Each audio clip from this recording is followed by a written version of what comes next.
حي على الفلاح. أعوذ بالله من الشيطان الرجيم.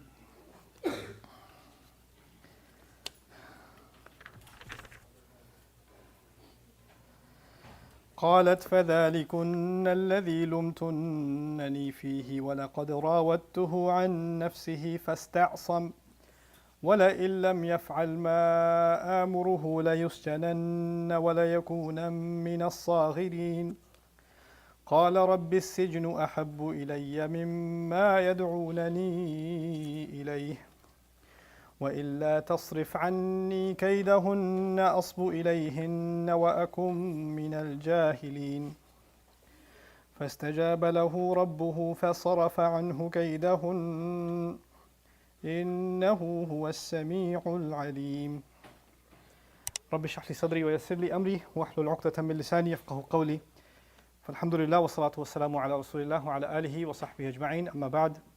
Today I'm going to cover the second dua of Yusuf alayhi salam from Surah Yusuf.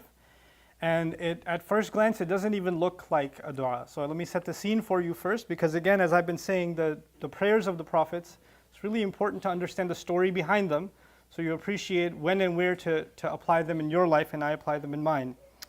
So we saw, the minister's wife was crazy about him. She tried to seduce him, and all of that failed, and now she's embarrassed, and the word spread all across Egypt that she's got a crush on her servant, and she's very embarrassed by that.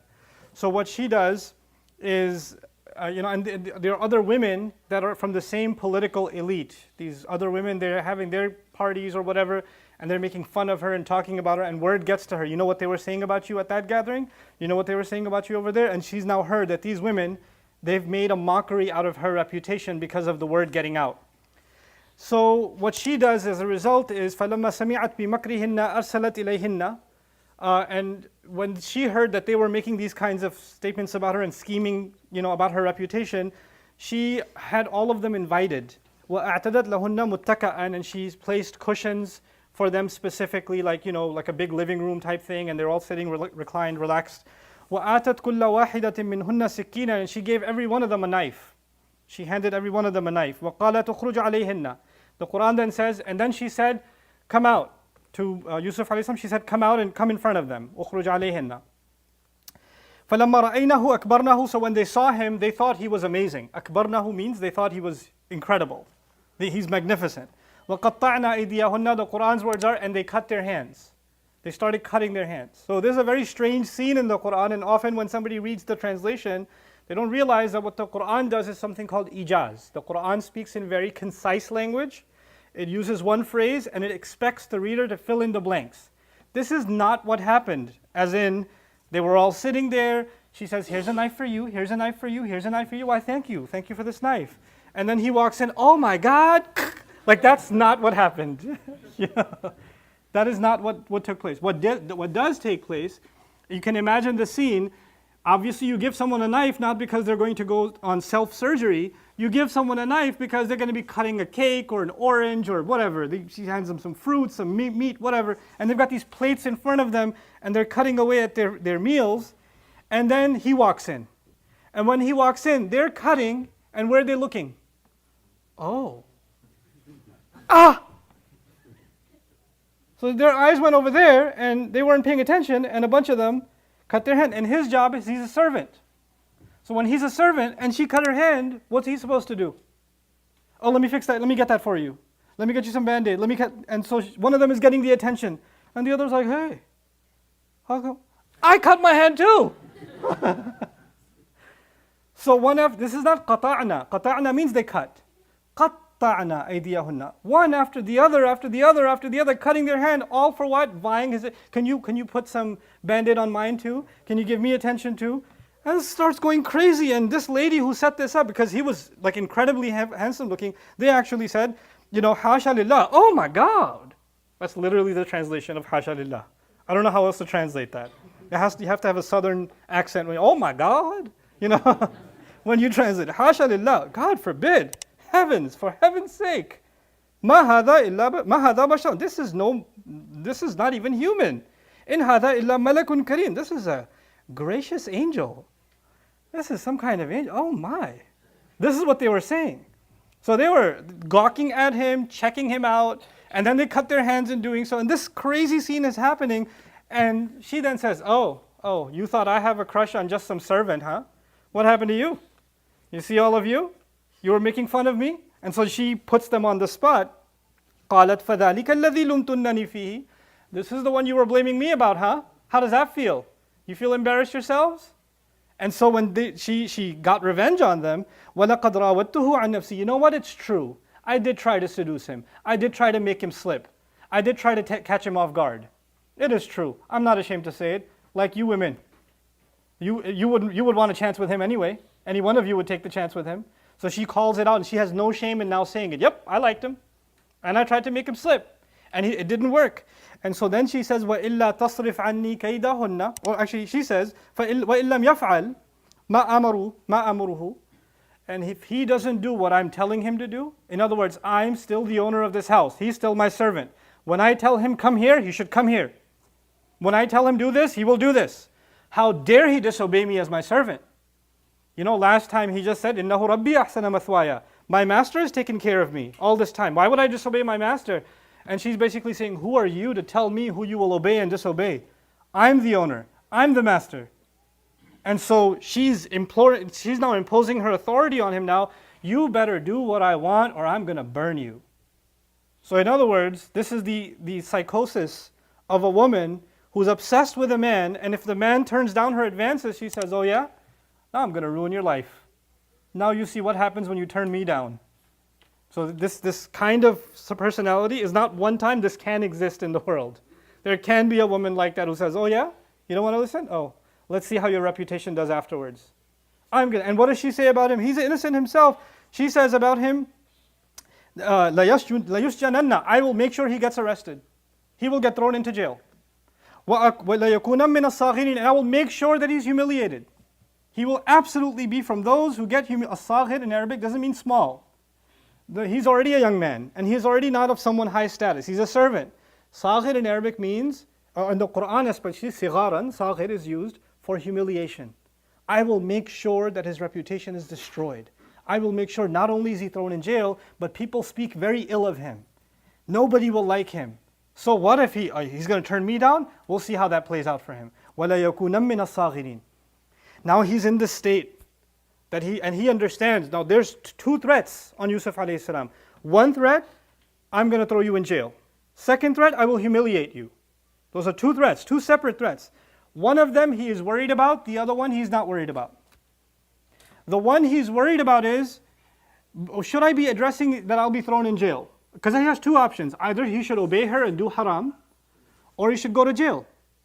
So he'll discuss that. But the problem of being humiliated, he doesn't even bring it up. You know why? Because he knows that dignity belongs to Allah. He gives it to whoever He wants. He takes it away from whoever He wants. People don't control that. تُعِزُّ مَن تَشَاءُ وَتُذِلُّ مَن تَشَاءُ بِيَدِكَ الْخَيْرُ. You give and you take away dignity from whoever you want. You control all good. Their scheme, their accusations, their propaganda, their plotting, none of that will make any difference when you decide to give me dignity. And if you decide to take dignity away from me, doesn't matter if I'm the king of the world. I won't have any dignity. It won't matter. So he's clear about that. So what does he say to Allah? He says, رَبِّ السِّجْنُ وَحَبُّ إِلَيَّ. Very commonly, very misunderstood dua of this great prophet. He says, my master, prison is dearer to me. I prefer, or I love prison more, مِمَّا يَدْعُونَنِي إِلَيْهِ, from what these women are calling me to do.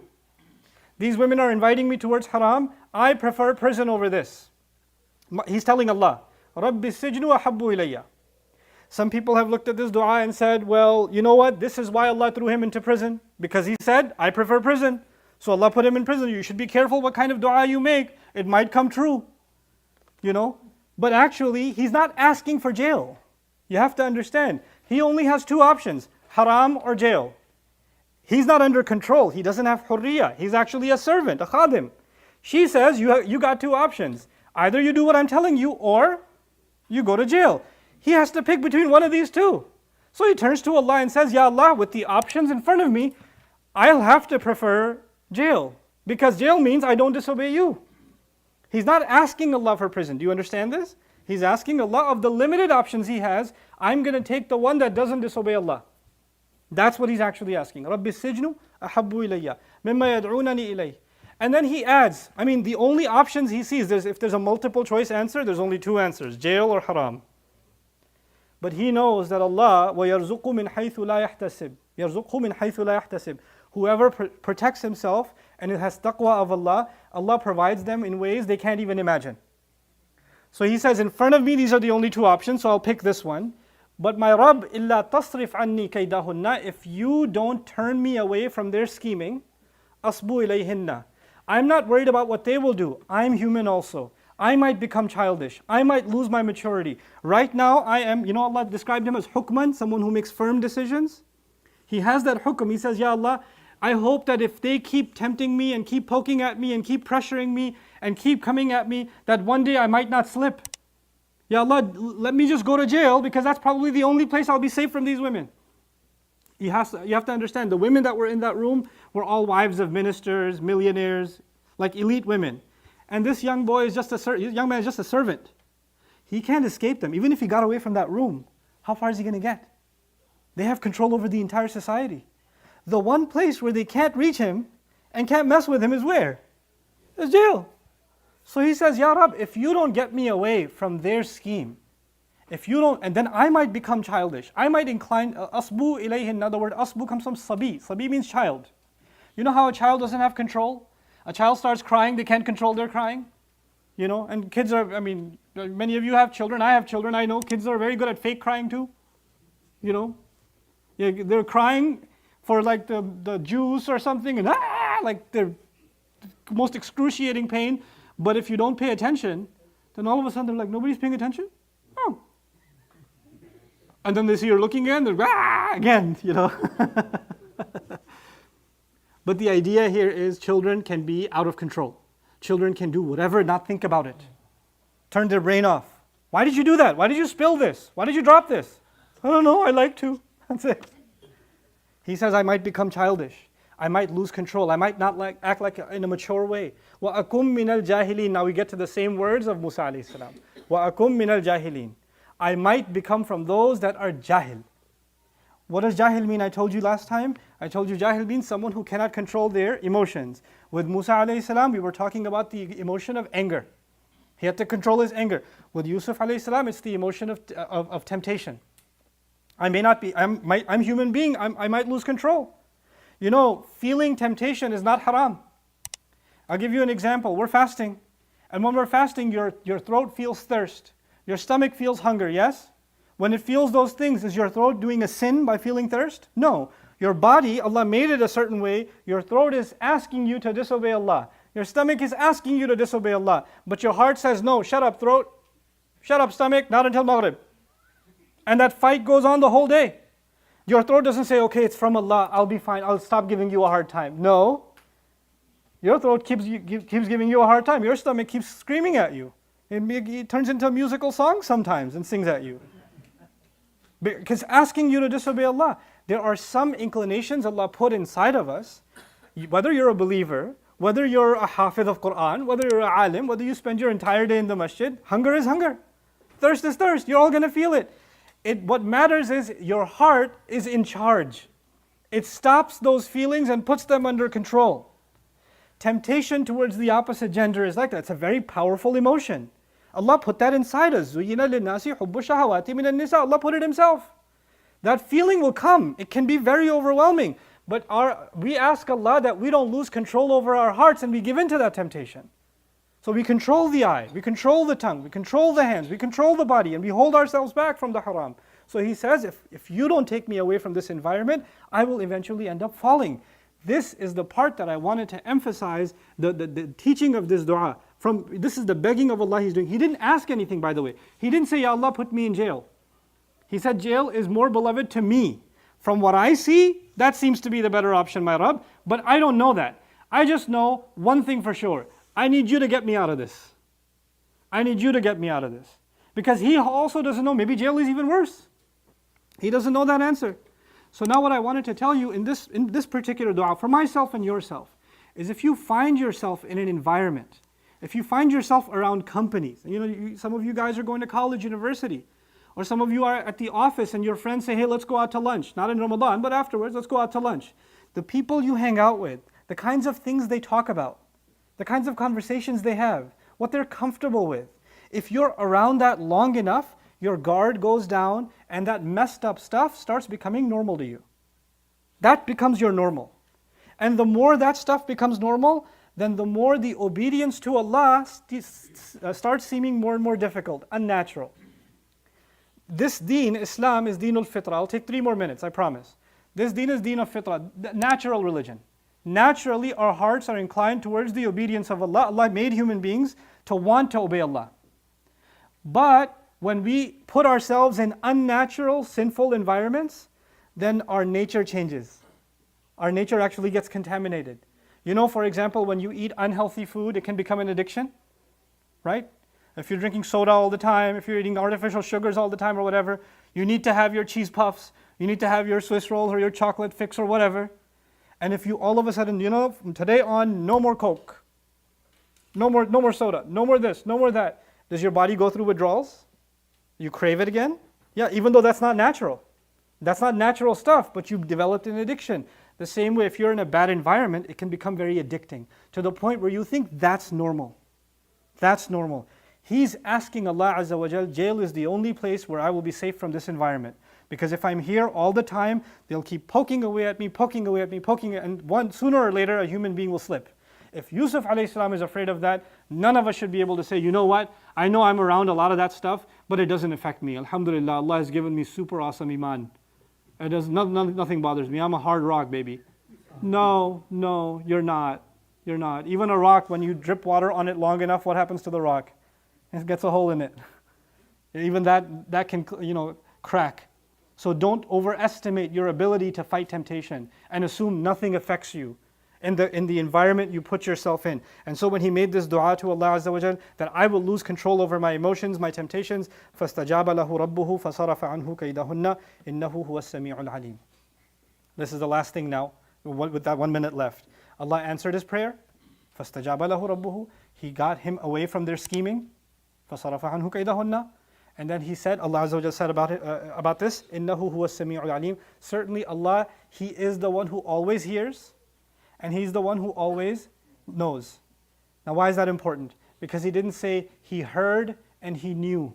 He said He hears and He knows. Why? Because He's telling us He still hears, He still knows. So when you find yourself in this case, no doubt about it, Allah will hear when you want an escape. When you are strong enough to be able to say to Allah, pain, prison, the threat of someone who's going to destroy me, that's not strong enough. I would prefer jail over what haram is. When you show Allah that, Allah hears, Allah knows, and Allah will rescue you. You find refuge and protection in Allah, and Allah will not let you down. May Allah Azza wa Jal give us strength to get away from the scheming of any around us, men or women. May Allah Azza wa Jal protect our dignity and our honor, and may Allah Azza wa Jal give us the ability to ask Him sincerely from the heart when we are in need of Him. Barakallahu li wa lakum. Assalamu alaikum wa rahmatullahi ta'ala wa barakatuh. Assalamu alaikum wa rahmatullah. If you enjoyed this video, please do share it with friends and family. If you want to see more videos from this series, click on the box at the top. If you want to see other videos, click on the box at the bottom. And don't forget to hit the subscribe button. Thanks.